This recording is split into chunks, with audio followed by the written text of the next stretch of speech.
இந்தியர் அனைவருக்கும் ஒரு மகிழ்ச்சிகரமான தருணம்.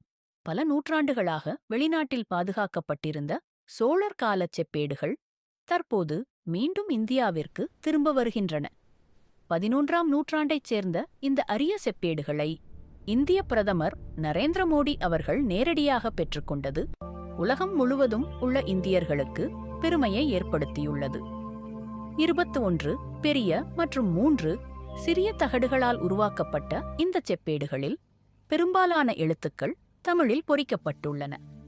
உலகின் மிகவும் பழமையான மற்றும் அழகான மொழிகளில் ஒன்றான தமிழ் இந்த செப்பேடுகளின் மூலம் மீண்டும் உலக கவனத்தை ஈர்த்துள்ளது. இந்த செப்பேடுகள் மாமன்னர் முதலாம் ராஜேந்திர சோழன் தனது தந்தை முதலாம் ராஜராஜ சோழன் வழங்கிய வாக்குறுதியை முறைப்படுத்தியதை பதிவு செய்கின்றன.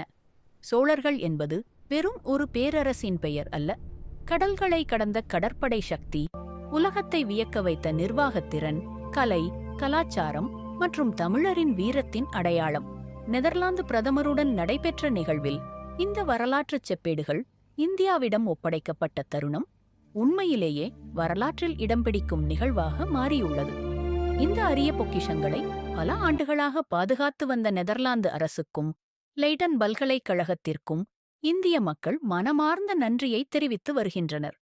இது வெறும் செப்பேடுகள் திரும்புவது அல்ல, தமிழரின் வரலாறு மீண்டும் தனது தாயகத்தை அடையும் உணர்ச்சிமிகு தருணம். சோழர்களின் புகழ் என்றும் நிலைத்திருக்கட்டும், தமிழின் பெருமை உலகம் முழுவதும் ஒலித்துக்கொண்டே இருக்கட்டும்.